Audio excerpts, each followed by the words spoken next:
You must be careful about the words you use, or the words you allow to be used in your house. Words are things. You must be careful. Careful about calling people out of their names, using racial pejoratives and sexual pejoratives and all that ignorance. Don't do that. It's time to talk about it. Pull up a chair and take a seat. We're serving up recipes for life. With Hampton University's Dr. Richard Mason and Dr. Tamara Williams. Welcome to the Sunday Brunch. This is Dr. Tamara Williams. And this is Dr. Richard Mason. And welcome back to the table for another edition of Sunday Brunch with the Good Doctors. The good doctors. How you doing? I'm doing well. How are you? Listen, I'm doing good. All set for another day at the table, eating some brunch. Indeed. The food looks amazing. As always. And you know me, I'm going to make my way to the buffet line. Listen. I'm hungry today, too. So I hope they do not disappoint. I'm sure they will not. Never. The fish was looking good today.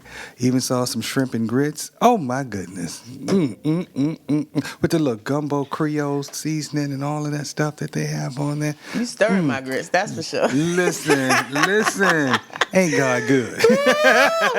Okay, let me behave myself because we do want to make sure that we get to our great topic today. And I am excited. About what we're going to be talking about today. Me too. One day these people are really going to ask us when they can see us in person for sure, because if they can see our faces through these mics, they would have a better understanding. We'll make it happen. We'll make it happen. We're gonna put that in the atmosphere and make that happen.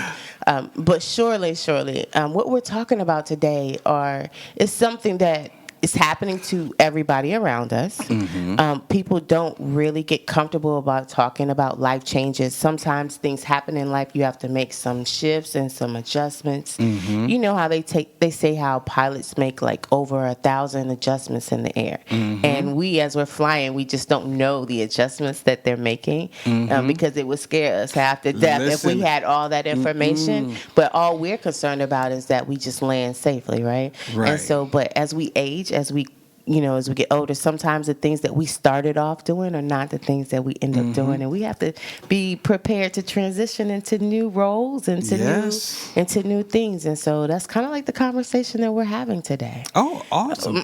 And the thing about it is, I was just having this conversation a few days ago with someone just talking about in terms of the people in your circle, and moving into different directions and stuff like that or whatever.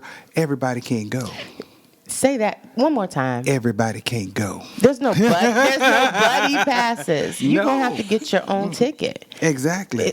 And you will get gate checked. Yeah, and we get caught up, and I think we've talked about this before, just being caught up with trying to make seasonal people lifetime people in your lives, and sometimes not just people, even positions, right? Exactly. And you know me, I practice the art of bless and release, and sometimes you just got to let things and people go, and it's okay. And release you and let your blessings come to you later. That's it. Bless and release. That's the message for today. Bless and release. All right. Literally yourself as well. I think that a lot of people would benefit from understanding when when to hold them, like they say, when to fold them, when to walk away. Kenny Rogers. And when to run. And, it's personal, but it's not always personal. Right. But in order for your own mental health and your own growth, sometimes you have to know when enough is enough.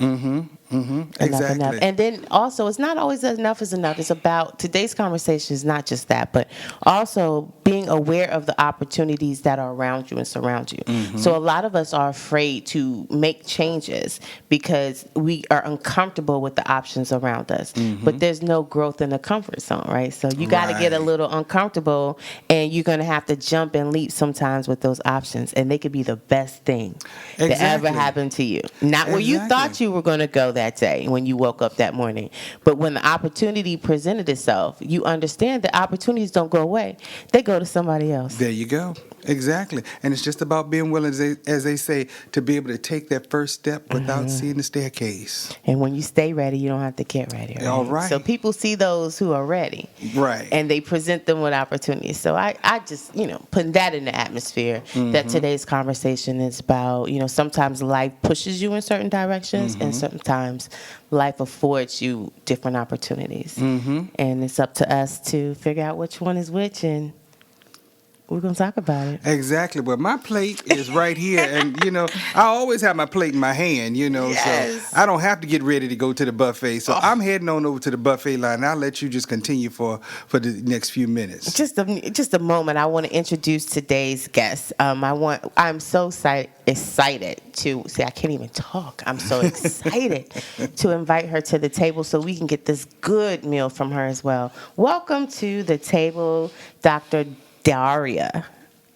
Hello. I'll let you tell them a little bit more about yourself. If you want to throw out that last name, it's up to you. But Dr. Daria, I will call you Dr. D, and then you can tell them if you like, more about yourself. But we're happy to have you at the table. Yes, and welcome to the table. I'm so excited to hear your story. That's awesome. I paused. I thought you were going to fill in the last name, but Dr. Darius, I like that too. I have been living that life of change. That is so interesting. I just visualized. I guess I'm a pilot and didn't know it. So Yeah. We all are our own pilots in these planes. Yeah, it sure is. So yes, I am new to the area, new to Hampton. I was in Florida for about 5 years, South Florida. Before that, I was in the D.C., Maryland, Virginia area for about 20 years. So Okay. So this is a little closer, but this is all new. I have not been in this area at all. I have family from Virginia, but further west. So yeah, I'm brand new to the area. Well, welcome. Yes. Thank you. Listen, welcome to the family and welcome to the table. Thank you so much. So what's your background? Tell us a little bit about yourself. Well, that's interesting. So I am trained as a psychometrician. So I have a doctorate in educational research and statistics. And so that has been my primary focus. Everything that I've done has been being another way to describe a psychometrician is an applied statistician. Another way, the most current way, is a data scientist. So you love the numbers. I love the numbers. How did you? That's before it. you tell us more about that, I love the numbers. fact that you are a Black woman that loves numbers, and that's not always something like math and whatnot that is always pushed. So let's take a look, go back just a little bit in education as to how you got there, because I want everybody to know what you do now. But how did you know that that's what you want to be? Because there's not a lot of Black psychometricians, data analysts out there. That's true. I remember I was in the 8th grade and we had to write an obituary in my English class. I know. But it was a right. But it's a great exercise. I do this with people. Yeah. And I said I was a mathematician.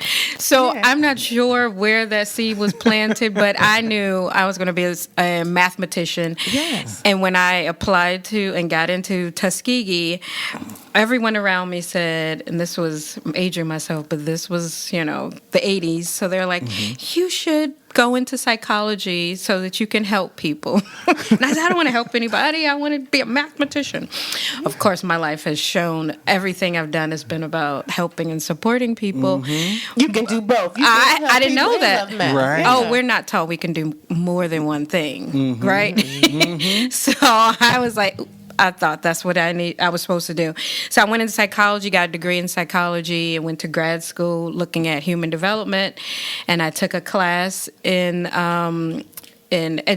statistics and research methodology and fell in love and switched to that department, and it was the perfect marriage of psychology and statistics. And so that's what I've been doing, is bridging that together. So I'm giving context to the numbers. Well, that is all. You know what? That's a beautiful thing. Listen, when I saw statistics and all, it wasn't that love relationship.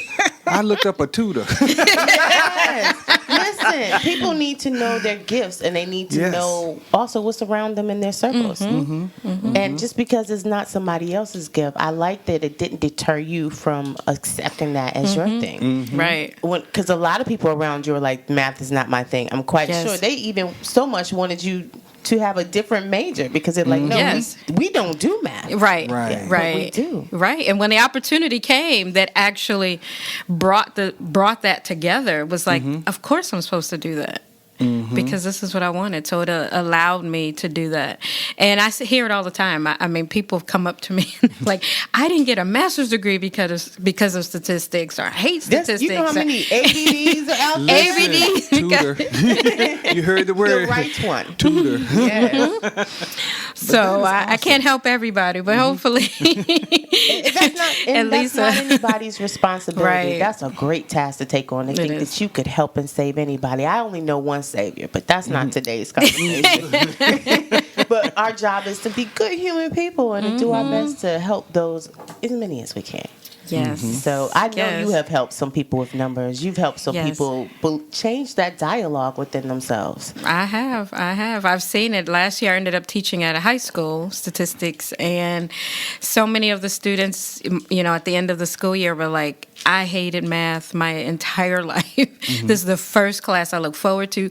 And some of them admitted this may have been the only reason they came to school on those alternate days when they had my class was because they had statistics, even at 7:30 in the morning. And you were helping them. Even at 7:30 in the morning. 7:30 in the morning. Doing math. You understand? And these students were how good of a teacher on time. you need to be for people to want to see you 7:30 in the morning. First 7:30 in the morning. And think straight. 7:30. Which means they got up much earlier because you can't just wake up and go right into that. You need coffee and Jesus prior to meeting you in the classroom. Yes. But they were happy to see you. And I would venture to say that, being that everybody at the table is in education, I would venture to say that when you love what you teach, it comes off to the students. And it makes them want more of that, even if it's not their thing. Right. Right. It makes them want to know, why is it not my thing? Right. Because you seem to love it. So if you love it like that, maybe it should be my thing. Right. I like that. Keep on loving it. We need people to love it, don't we? That's right. I'm going to put some more cheese on these grits. I'll be back. So as you're moving along, so you go through high school, you get through college, and you're taking your courses, and you find this love of how you can mix the two. You go to grad school. Grad school is when you're really confirming those aspects. So you have to mix the two. What did you do then in grad school? I worked with an amazing, had a mentor. He was African-American professor, and that's what he did. And I was like, wow, these people exist. So he was a psychometrician. He had been working government contracts, all kinds of things, and I just kind of jumped onto his coattails and followed him. And one of the things I chose not to do, because I had gone straight through, I had a PhD by 30. Like I went nonstop. I took 1 year off and 1 or 2 years off. So I wanted experience. I didn't want to be a professor with just theory. I wanted to go work. So it's taken me 20 plus years to come back.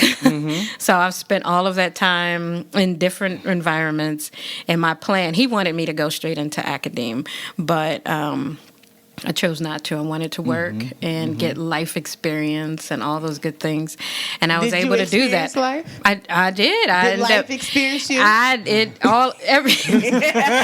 me, beat me up, picked me back up, dropped me, everything. It's important to mention that because a lot of times when people see people with their degrees, they don't know what people went through to get those, and they don't know what they had to survive in the process and focus, or not focus on in the process of still working to reach that goal. Real people still are getting degrees. It's not these fictional superheroes. Right, exactly. Right. It's going to require some sacrifice. I say if you're in grad school and you're not crying, you're not in grad school. I don't care what your gender is. I don't care who you love. I don't care how much support you have. If you are not crying in grad school, you're not learning. It's growing is painful. It's painful. And I had to live with a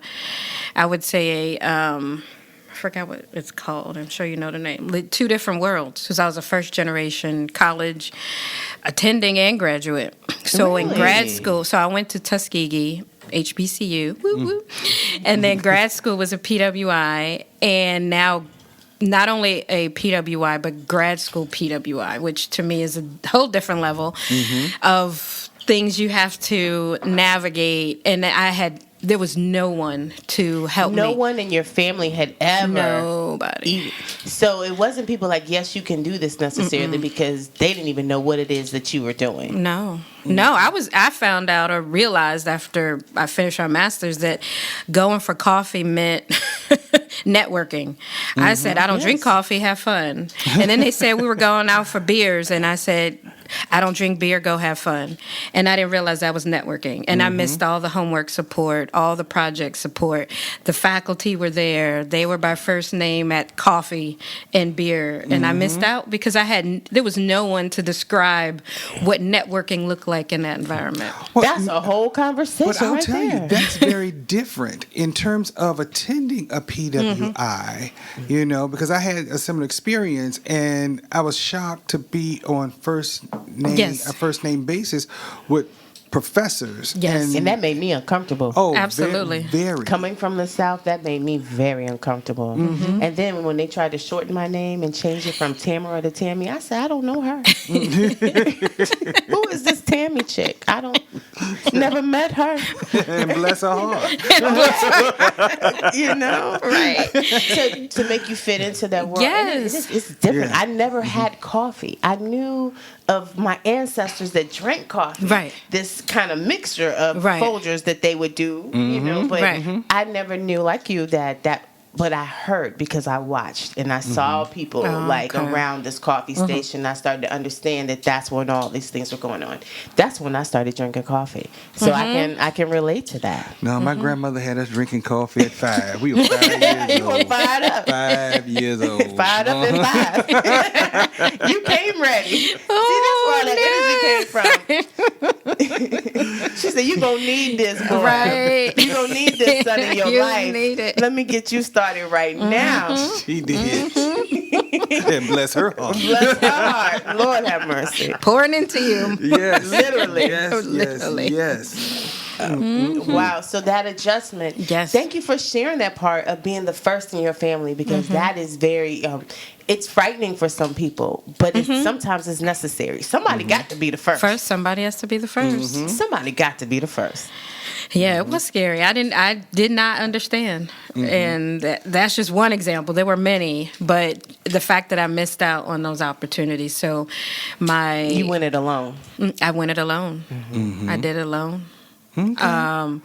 So I did not graduate with publications and presentations, all these opportunities, because I was left out, because I didn't see where you get in. It was like that double dutch. Where do you jump in? I had no clue where you jump in. I went to class, I got A's, and I left. And that's not how you do graduate school. You're exactly right.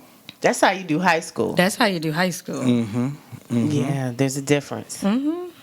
My family knew high school. That's it. Right. Yeah. That speaks to a lot. You know, it's kind of why we have the table, because when you don't know what you don't know, unless somebody has a conversation about those things, unless you're seeking or looking for those things.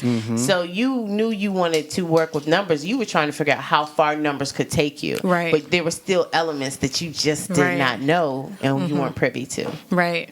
I didn't know at all. So I took a year off and worked, got a little matured a little, and then I started my doctorate program, the same program, but I went back for the PhD, and I went in with a different mindset. I was getting secondhand smoke. They were going for smoke breaks. I was right there with them. I was drinking coffee. You drink coffee, I'll give water, but I'm there. You drink it. Me too. She was Mrs. Me too. You having a glass of me too? Me too. Sign me up, me too. I'm the one in the two. Yes. I had all the secondhand smoke after that. I sat out there. You smoke break, I'm going too. What are we talking about?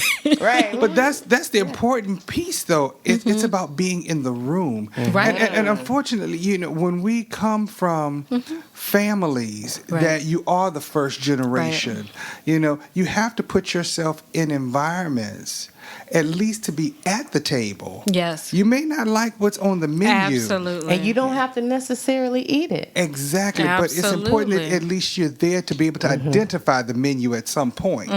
Because you're going to see that menu again. Right. And hear the options. Exactly. Because what they say, if you're not at the table, you might be on the menu. Hello. You understand? Hello. You may be Exactly. the menu. Yes. Yeah. And often you are the menu. Yeah. Yeah, so that's the piece, and so that speaks volumes to just where we are as a people. Right. The reality is, and how do we begin to make those connections for others? How do we now help them to connect the dots so that they too can still grow and learn, but not necessarily give them anything on a platter, because I think there is strength in the process. Right. And the walk and the journey that you've had, that probably each of us have had, has been because of where we are. Right. And I think as I talk with young folks, because they know at the table, I always talk about, we're in this generation that we've given trophies to participation. Participation. And they know I don't do We don't do participation that. trophies. No, you work to earn these Right, things. right. But the thing about it is, we want to make sure that we are able to create better lives for the next generation, for our own children and our children's children. But we also want to put them in a position so that they understand the process. You just did not walk into this situation. Mommy and daddy may have, but you don't. You still my broke best friend. We're gonna get you to a place. That's the mindset. And then you have to work to get there yourself and maintain it. And I think that's what's missing sometimes, is understanding how much work and diligence it takes to maintain it. Just because you get it don't mean you can keep it, though. No, not at all. No. Exactly. And most of the time, if you get it, you don't even know if you really want it for real. Some people don't know the maintenance to those things. It's not enough to just have it, but you have to be able to maintain it. That's true. And if you don't great you made the payment, but I'm gonna need you to get an oil change. No, that's right. I know that's right. You got the car, but it's smoking. Right. You understand? And you got a high end. You're not going to I'm Jiffy glad Lube. you were able to move into a new place, but I need you to have some. It takes a lot It to does. maintain these things, and sometimes people look. Just because you can does not mean that you should. Right, But also, right. we want to encourage people that there's some people out there who really should, and we all should be living to the best of our own individual Right. capabilities. So I'm glad that even though you didn't see other people around you doing those, that you knew that you could. Right. And then, like the pilot that we have to be often, because there's not a lot of us in those rooms. It's lonely at the top. It's the bottoms that get crowded. It's not a lot of us in the room. So the pilot, you had to make an adjustment. So now here I am. I'm out here when y'all out here. Right. Because y'all have, I see that you were getting these opportunities, so I need to be there when you're there. Right. So you had to make that adjustment. And so, was life and were you married at this point? Did you have kids at this point? At the point that by the time I've walked with my PhD, I was married, and then I had my 2 daughters right after that. So I stayed home, which was another adjustment. Just finished my PhD, just got it. Now I was Dr. Mommy. Oh, you was changing diapers right after you changed your name. Wow. Yeah. Yes, so that was an adjustment. I stayed home with them for a couple years. That was always something I wanted to do, to be their first teacher, their first everything. And then I was always at their school everywhere. And then when they were like, okay, Mommy, you don't have anything else better to do? So I was offended, and it was time to make an adjustment. Yeah, they were ready. Like, okay, you're at every trip. You're at everything. You're out here giving donuts. You're doing, and I was there. And at that point, that's usually like elementary or older elementary. They're like, okay, you're always here. Do you have anything else to do? Oh, You didn't say anything but a word. He's like, I thought you wanted me to be here. You know? Right. Is that something that you had growing up, like your mom being there for you at the schools like that, or was that something that was not an option? No, that was not an option at all. And that was something that I wanted to do. So getting married, starting a family at 30, I had seen so many examples of how to be this parent that I wanted to be. And those were some of those values that I couldn't compromise on. I mean, it was a struggle. There, one income, all of those things, but that was a value that I still reap the rewards today. They're 19 and 20, and I still reap those rewards from taking that time, being the first person to teach them everything. And even while they were in school, I still considered myself homeschooling them because I was still facilitating and supporting what they were getting in school. And I know they had a math tutor for sure. Right, exactly. They did not have to go outside the home for that, but Not that at might all. have agitated them slightly a little bit. My calculus daughter in does fifth not grade. like Professor Mommy. She does not like Professor Mommy. So I can imagine that's a challenge, but it's also a good support. So you got to be close with them. Yes. You developed that healthy attachment with them early on. So as they were progressing, they felt secure enough to say, I got this, Mom. Yes. Yes. Our wings work. Go be Right. great yourself. Right. Yeah. Right. And then as teens, when they were ready to, how they want to step away and become their own independent person and they have their privacy and their secrets and all those natural things, they still didn't go so far. They think they were rebelling, but because of that connection and that closeness, I was still able to pull them in when it was time to, give them a little slack when it was needed, but that rope was still there, that connection was still always there. And so I feel like I would have been in a different place in my career if I had not taken, it was probably about 5 or 6 years, but the rewards are, were far more than where I could have been in my career. And truly, the decisions that you made is really personal. And when you look at the joy and the rewards, that makes a big difference, because sometimes people want to somewhat dictate where you should go and the path that you should take. But you have to be able to take that pen and write your own narrative and not allow others to write your narrative for you, because that speaks to your own joy. That speaks to your own personal satisfaction. And I think sometimes that's what happens. People end up in positions because at an early age, someone may tell them right away, oh, you should be a doctor, or you should be this, or you should be that. Like you said, a mathematician, and someone probably chuckled, because that would have been me. Like, yeah, oh, really? Who does that? Yeah. Right, exactly. But you took control of that pen, and you wrote that obituary. Here lies the best mathematician you there have was. ever seen, okay? Seen and unseen. Look no further. Exactly. And That was it speaks volumes. And that's the language that we all use.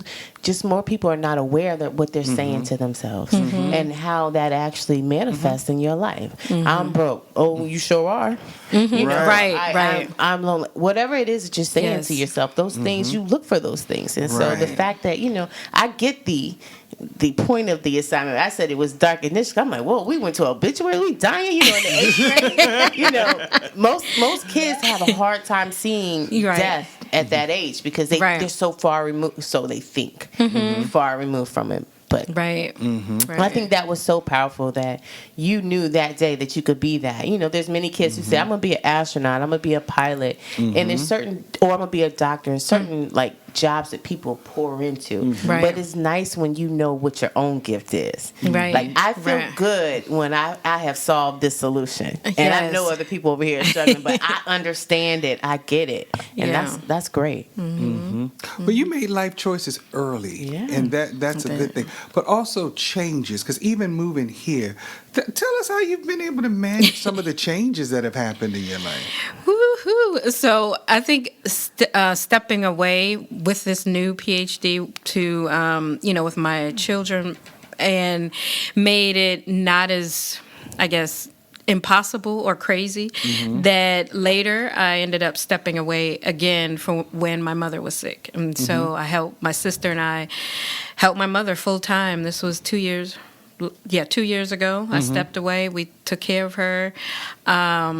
Just lived off savings, and she passed away last year, and I have no regrets. You know, when you're looking at that career trajectory, people would say, you know, this is not a good time to do that. You're up for promotion, or you should be doing these things. And I said, you know what? You said my mother is ill. My mother is ill, and I need to go. And I need to go. And I was working from home, but I said that's not enough. I'll do it. No problem. I mean, we knew she was sick. We didn't know that she was terminal. She actually kept that from us. And so everything started preparing me for her, you know, no longer being here. But again, not knowing that she was only going to be here for another year, I would have made that decision anyway, but I had no idea that she was terminal and still made that decision anyway. And so I have no regrets. I see that resolve in you, that you have no regrets because you know that you did everything that you could do in that moment. Yes. But I can imagine the turmoil, the inner turmoil you would have had you not made those choices. Right. So it prepared you for a life of, I know this is going to be a struggle. We're going to be living off of no income. Right. Again, but I've done this before, and I did it for my girls. Yep. And my mama is my girl. Look, you will have no arguments at this table about mamas and being your girls and the sacrifices necessary about mamas. We've all lost our mama. Yeah. And that's a club, a members only club that nobody wants to be a member of. Nobody wants to be a member of that club. Nobody. But I'm glad that you, which brings us to that next topic, which I know you did not know, bro. But you know, as a part of dealing with her mother's transition, she became a death doula.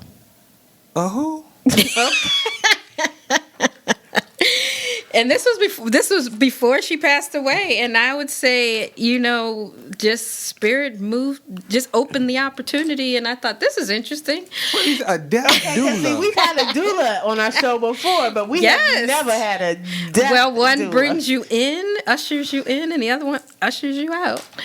Oh, what we got at the table today? Fix it, Jesus. That's when you're on your way.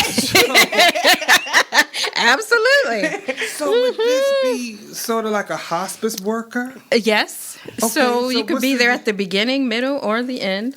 So if someone has a terminal illness, then you know, and they're going into hospice, so you know it's only a matter of time. So a death doula could be contracted to work with a family to start preparing. It's not therapy and it's not financial. It's just the support that says, you know, what kind of obituary do you want? How do you want to celebrate their life? What are the things that you want? It's a wedding planner for death. It's a wedding busybody planner. auntie that gets in everybody's business when they know somebody about. Yeah, you get to keep her out. So this is a person from the outside. There's no issues coming in. There's no baggage. It's not that auntie or someone who's coming in. It's an outside person that even sits with the person who's on their, you know, final walk. You can even talk to them and say, what things would you like to leave behind? Because a lot of times when they get that terminal diagnosis, everybody starts making decisions for this person. So if they are of sound mind, it's different if, you know, they have Alzheimer's and different things. But if they are of sound mind and they know this is the end, there are things that they want in place and they may not be heard. So that's another reason you may contract someone like myself to talk about what are the things you want to leave behind. They may say a scrapbook, there's something in my bedroom table on the third drawer in the back. Can you get that for me? Make sure so-and-so get it. And here's something I want to write about it. Maybe you have an opportunity to have say, for example, if it's a mom on her way out and she has a daughter and she says, let's go through the pictures and actually start writing who these people are, what's the story about these people, because when mama's gone, you have a box full of pictures and you're trying to figure out who everybody is. Right. That could be a project that you do and that they enjoy on their last walk. Their transition. Transition, and then also preparing the family for what the last transition looks like. So there's a lot of theory, the grief theory, and all of that we learn in the training as well. So people are trained. Yeah, I'm trained. See how we had to stop? We on the same page. So Yes, I'm trained. Truthfully, I'm still back at the death doula. I'm trying And to that's my time. Yes, death I'm trained. doula. So that would be if someone has a terminal illness and that's preparing that process. And then after the passing, what are some celebration of life activities? There's all kinds of things. But then there's also a case where someone passes away unexpectedly, and everyone's grief stricken, but there's still someone who can work through some of those things, like again laying out the obituary, making sure that there's a celebration of life. How do you do those things? I mean, you see the T-shirts, all kinds of things that people are doing creatively, but someone had to be of, I don't know, sound mind to organize that, and not every family has that. So to have someone who comes in and brings the worst out in families sometimes. Not always the best, for sure. Right, exactly. No. So how I am you know that that's something most people are The afraid same way to she deal knew with she that. wanted to be a mathematician. She's like, your days are numbered. Your days are numbered, and I know your days are numbered, and I like the numbers. I know the numbers of the hairs on your head. That's right. You have 0 hairs on your Right. Well, I don't know. There was always, I think once I really started connecting through meditation, and I just kind of felt like I could feel energy, and I started to learn these things about myself. I don't know. I always seemed to have this feeling that this is an event that we will all experience. So why are we afraid of it? So my job is to help people not be afraid of the most natural thing that could ever happen to you. To experience that fear, it takes a special kind of person to want to repeatedly deal with those level of emotions. Like we sit with people who have reached some moments, not always their finer moments, but it's not every single time you go in the room you're going to deal with that level. But you know that this is pretty much what you're dealing with because this is that population specifically. They're on their way out, and you're developing like a relationship semi with someone who is very limited because their days are numbered. I'll be their last new friend. And we know that we know that all of our days are numbered. I was just at a homegoing service this past week, and one of the things the pastor was talking about, of course, that we are all Christians, people of faith, and we're living and wanting to see Jesus. And he raised the question, how many want to see him? I said, but not today. Okay, people say they ready, but exactly. But you help them get to that place, and then also work with the families and all. That is just. Do you deal with them afterwards, and who contracts you? Is it the person who is in this transition, or is it the family member? It could be anyone. I mean, it is hard to do it full time because how do you kind of stay employed? But yeah, people are dying every day. People are dying, but just finding out that there's someone who can actually help you in that process, and certainly chasing. Look. And from the person who did not want to help people, right? To now I want to help. You were going to help. I know, and so I got the training while my mother was sick. Again, still not. I didn't know she was terminal till after she passed away. Yes. So that's a whole nother topic. She saw the way I looked at her. Like, I didn't know she was terminal until after she passed away. I was like, wait a minute. So the whole time you were there, you just thought she was sick and you were helping her out, but you didn't know that she was actually dying. No idea. We had no idea. I don't like surprises. Yeah, me either. That's a terrible surprise. Graders like surprises. Adults don't know. But guess what? Yes, that. Beyond our physical space, it was known that that's how long she had. So I did the training, and so that helped me when not leading up to, but after she passed away. Well, so I was able to deal with it. I did have a friend that was terminal. She had cancer, and we didn't realize how bad it was. And later we found out she shared with one person, her mindset was, I don't want people to look at me a certain way. You know, Right. Treat me differently. Exactly, which is Oh yeah, understandable. my mother was very proud. Old black woman, you know. Right. Elder. She Yeah. was. She's a very proud woman, and so if you're coming to visit her, it's not because you need to or have to. It's because you should feel She it did not deep in receive your pity. heart. Right. She did not receive that. So no, she had terminal COPD, and I couldn't understand why she was on oxygen. I was ready to, go at everybody at the hospital. Explain to me why. And you are a scientist, right? Yes. So we need to math, literally. Right. And I would Yeah. fuss at her, fuss at them. What are you not telling me? Finally, I think the one of the last conversations I had with her was I said, I know that there's this HIPAA and that they're not telling me something, so you have to tell me. And she's like, no, it's fine. Been there, done that. I put everybody out the room. Get out. I need to talk to my mama right now. Yeah. Been there, done that. I didn't have to put them out. They left on their own. But I had to talk to my mama. Right. Exactly. Right. So let me ask you this, because now this has sparked my curiosity. Now that the shock value done wore off, you know what I'm saying? Death doula. Yes. All right. Let me ask you. So would you work with like a funeral home, Yes. a mortician, Yes, or I could something work like with them. that? Whatever. Okay. Yeah, that would be awesome. I think that they would certainly, they're front line. So as people are coming to them, again, that would be more of the A special service they could offer, even from them. I could see you being contracted through the funeral Right. homes. And they say, you know what? We have someone that will assist you Right. in these endeavors. But usually the funeral homes are contacted after somebody. That's what I was has going to say. died. They You're- wouldn't know. You're there trying to help them transition early on. So, So- they can tell you about your services for the next family member. Yes.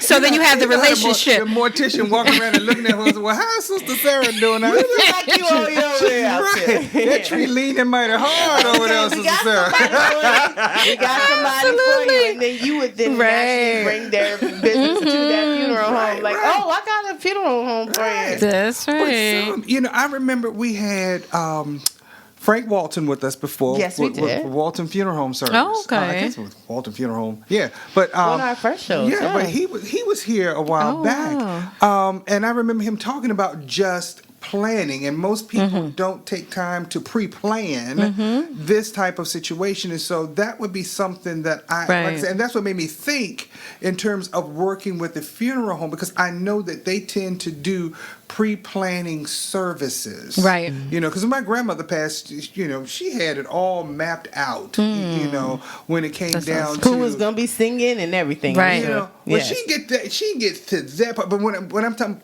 in terms of just the burial, all of the business side of Right. things, it was just a matter of signing your name, because she had everything, and basically it was prepaid for. Is this the grandma that gave you coffee? Yes. She was already ready. She was already ready. She stayed ready. She was in tune to a lot of stuff she did, just in terms of the will and stuff like that or whatever. Grandma She was already just knew. spot on with stuff, Yes, yes. And so she was able to lock in at a price, So I think myself, girl, you Grandma did knew this back stocks then. and options before we Yes, knew. exactly. Yes. Right. But if they're able to do stuff like that, Right. and include these types of services in this. Right. And I'm sure people would gladly use your services because most of us are afraid of death. Right. They're afraid to touch They that. rather say somebody else They'd do rather it. delegate it to somebody else. I don't Right. even know what that costs. I'm not even going to ask you to put that out there. But, but essentially, I think a lot of people, it would relieve a lot of their stress and pressure. Well, I think also, we look at us as a people, and that's one of the things we talk about, because we look at who we have around the table, and that's how we even started, Right. we crafted the show, just in terms of stuff that we don't talk about as a people. Right. Exactly. And Mental this is health, definitely. but death is the other thing, and so we don't prepare or plan for death. The inevitable. Right. Exactly, because we know surely as you live, you will die. Those two things. Exactly. And so we don't plan for those things. And so it really puts us in a place sometimes where we don't have a will prepared. No one knows your particular wishes. And whether it is going to be something that is unexpected, like you said, right. or if it's a situation where a person is terminally ill, they, has a disease of some sort that, hey, we know this is going to take you out, Right. that type of thing. And unless you have that type of situation, I remember, when COVID came back, I got hit with COVID really bad. Couldn't breathe and everything. And I just remember laying there because I couldn't sleep and could hear myself breathe. I'm thinking, Lord, is this how you going to take me out of here? Right. You were one of the first people. Yeah. So, it wasn't a lot of research. Yeah. It wasn't a lot of experience. There was nobody else in the circle to tap into because nobody else had it. Right. Yeah. And all I heard about was, people going to the hospital and not coming home. Right. So when I went in, I told them, I don't want to go. I don't want to be checked in. This send me back home. You know what I'm saying? So I said, let me go home and figure this out. Right. And that's what I did. Thank God. Right. But it's one of those things that you really don't start thinking about that until those things happen. Right. And really looking And when you lose friends close to you in age, and that happens to us as we age, we start losing more people. Yeah. And COVID did that too. Right. So we really have to look at, we always talk about how do we normalize mental health to talk about these things, but also life circumstances and just normalizing death, not in the sense of some of the community-based violence that we're seeing that's creating some of these unexpected deaths, but just in terms of how do we plan for death and helping our kids to really understand and helping the adults to understand certain things. Because one of the things we talked about before was just looking at the kids and how they interact with one another and the value that's or lack thereof of value in terms of a life, and it's not a video game that you're playing. When you shoot somebody, that person is not coming back. Right.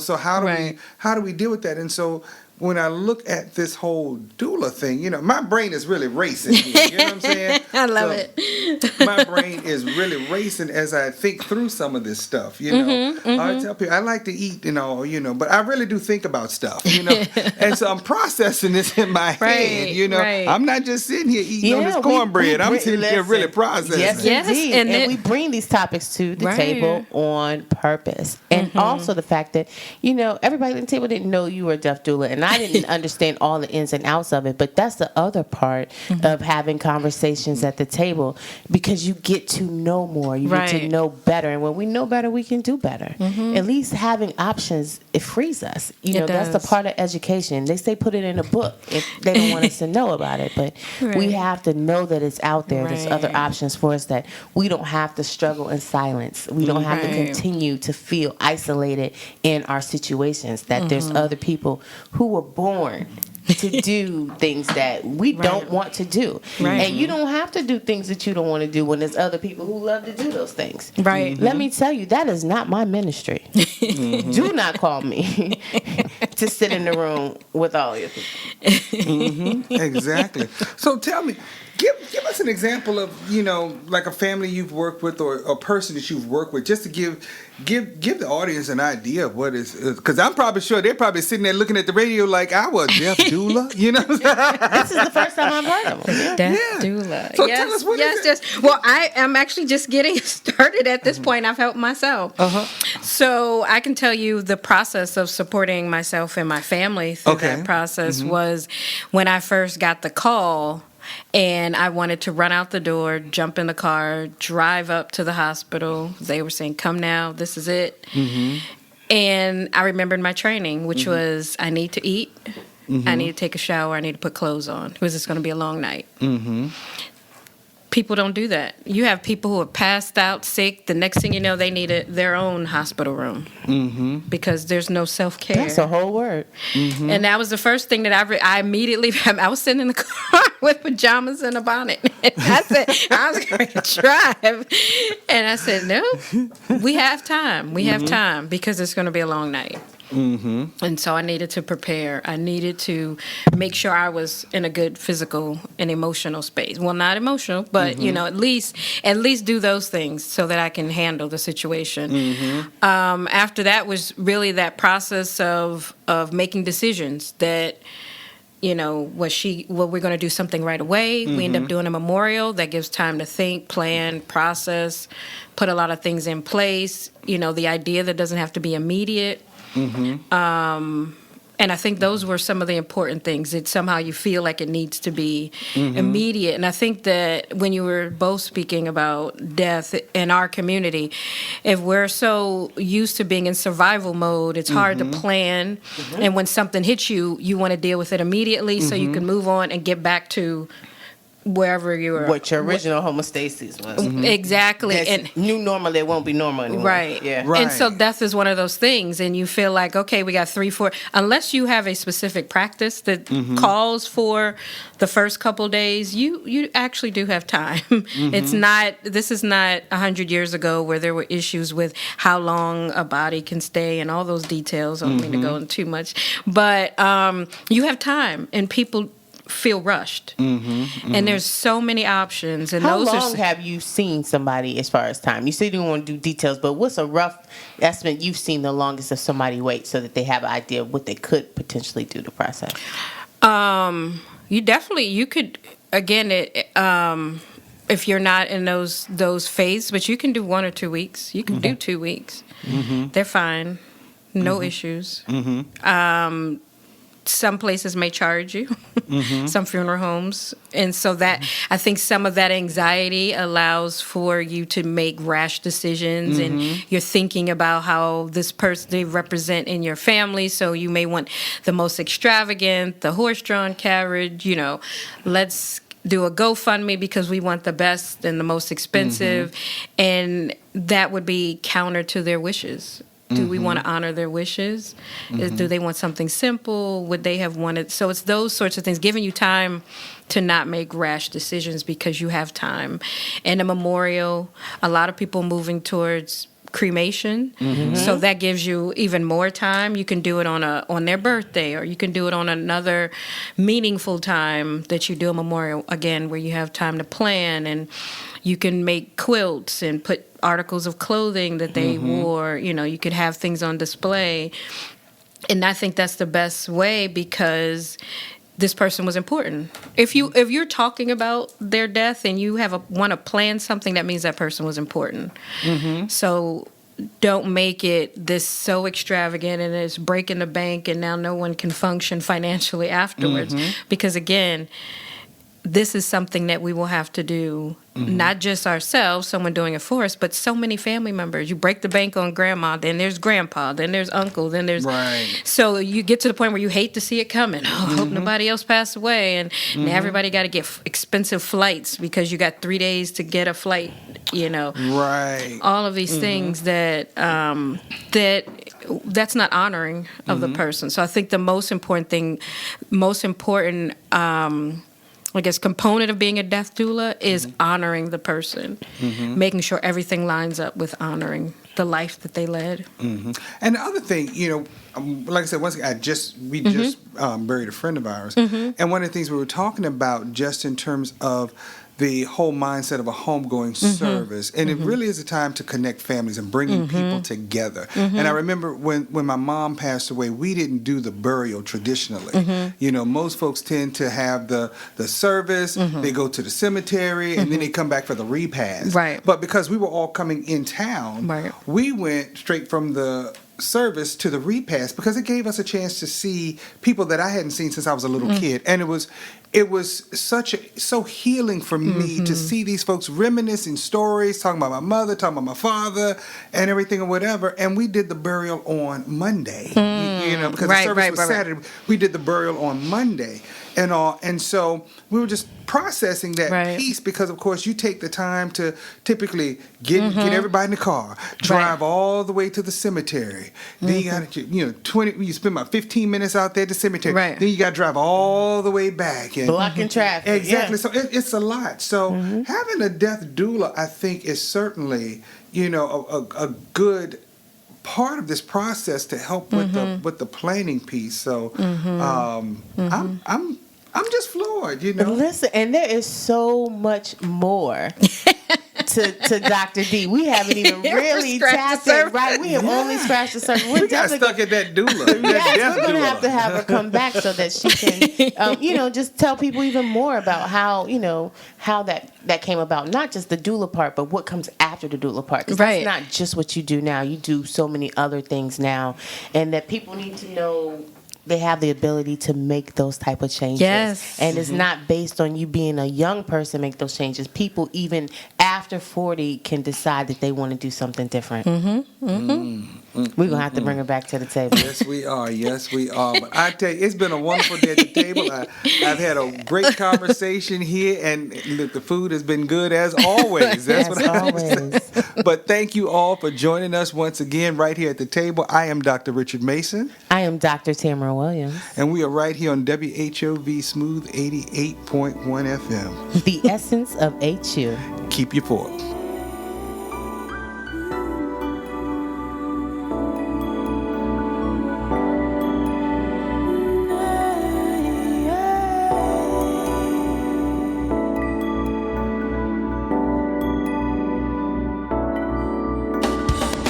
Someday we'll be able to measure the power of words. I think they are things. I think they get on the walls.